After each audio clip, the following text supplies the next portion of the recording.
క్షణాభనంతో కేసీఆర్ గారి నాయకత్వాన ఒకనాడు వ్యవసాయం దండగన్నారు వ్యవసాయం పండుగన్నది నిరూపించింది మన గౌరవ ముఖ్యమంత్రి గారు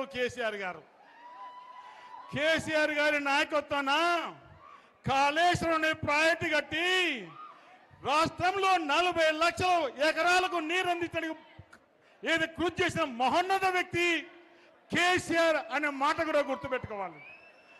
ఆ కాళేశ్వరం తోటి 15 జిల్లాలకు నీరు అందించే బృహత్తరమైన కార్యం 83,000 కోట్లతోటి ఖర్చు పెడితే 1,00,000 కోట్లు దోచుకున్నారని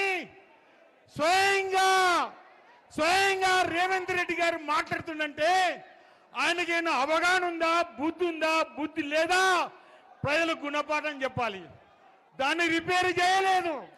కేవలం 200-300 కోట్లు ఖర్చు పెడితేనే రిపేర్ అయ్యేదాన్ని రిపేర్ చేయని ఒక దుర్మార్గుడు రేవంత్ రెడ్డి గారు.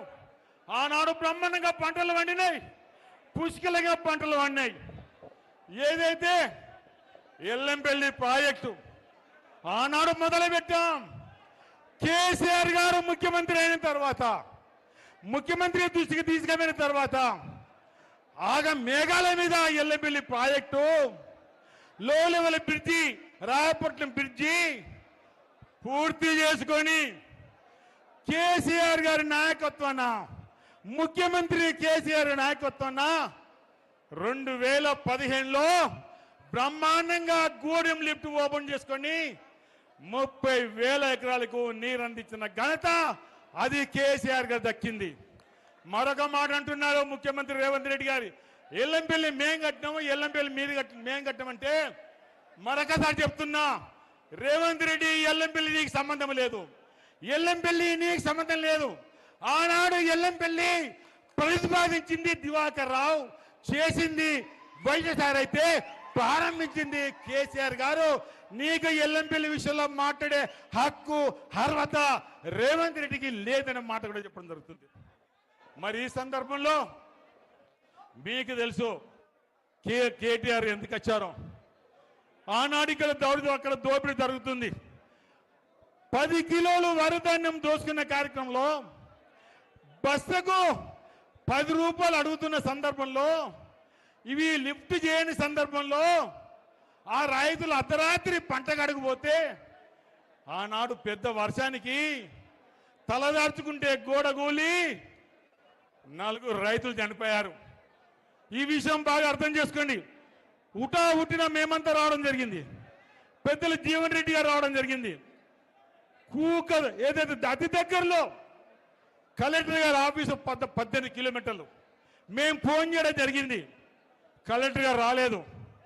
కలెక్టర్ గారు రాకపోవడానికి కారణం వల్ల స్థానిక ఎమ్మెల్యే నువ్వు పోవడానికి వీలేదంటే 4 రైతులు చనిపోతే ఎమ్మెల్యే రాడు, కలెక్టర్ రాడు. ఇది ఏమి పరిపాలన? దుర్మార్గం పరిపాలన.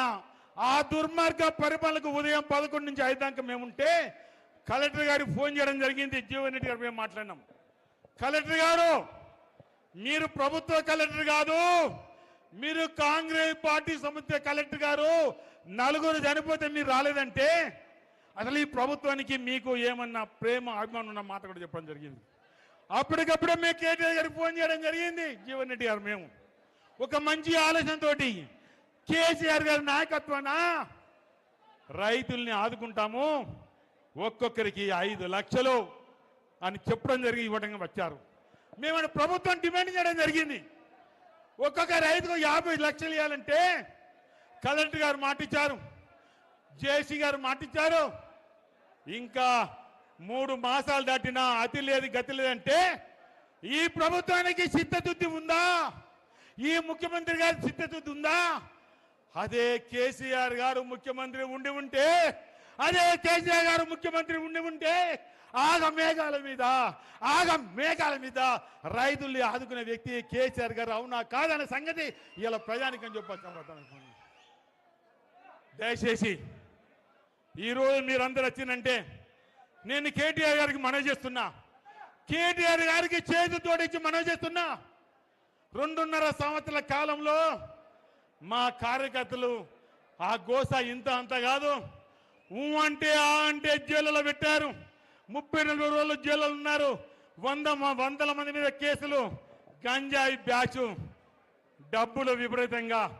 ఒక దిక్కు పోలీస్ అధికారులు, మరో దిక్కు రెవెన్యూ అధికారులు, వీరిద్దరి సహకారంతో ఇక్కడ ఎమ్మెల్యే పేరు చెప్పే అవసరం లేదు. ఇప్పటికే కాంగ్రెస్ ప్రభుత్వంలో రేవంత్ రెడ్డి గారు దోచుకుంటే ఇక్కడ ప్రేమ్ సాగర్ రావు గారు ఇప్పటికే 500 కోట్లు అథెంటిక్ గా బ్యాంకులకు అప్పు కట్టిందంటే ఎంత దుర్మార్గం పాలన. 52 నుంచి ఇప్పుడు 52 నుంచి స్వాతంత్రం వచ్చిన తర్వాత అప్పటి నుంచి ఎంతో మంది ఎమ్మెల్యేలు ఉన్నప్పటికీ ఏ ఎమ్మెల్యే ఇలాంటి దుర్మార్గం పనిచేయలేదు. ఈ రకంగా చేసే వ్యక్తికి, పార్టీకి, ప్రభుత్వానికి గుణపడని చెప్పాలి,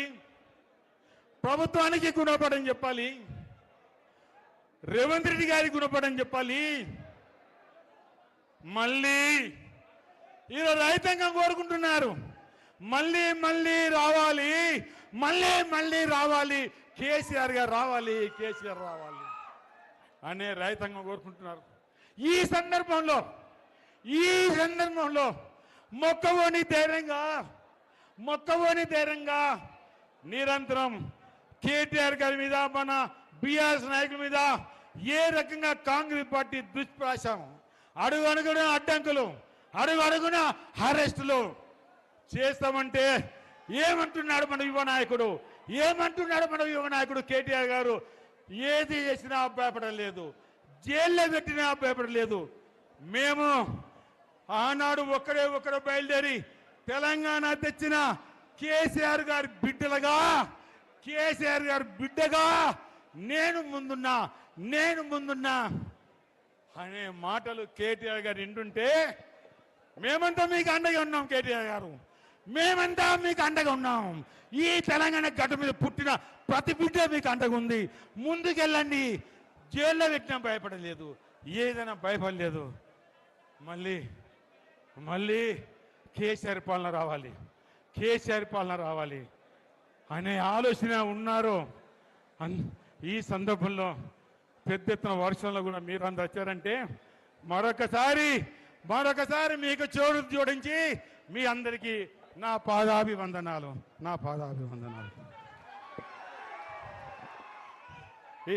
ఈశ్వర్ గారు మాట్లాడతారు. దయచేసి పెద్దల గౌరవంలో మాజీ మంత్రి ఈశ్వర్ గారు మాట్లాడతారు.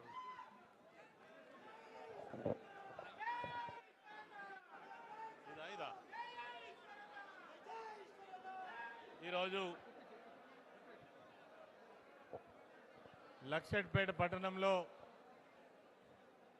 రైతు సదస్సు నిర్వహించడానికి వచ్చినటువంటి BRS party working president KTR గారు మరియు వారితో పాటు అనేక మంది శాసనసభ్యులు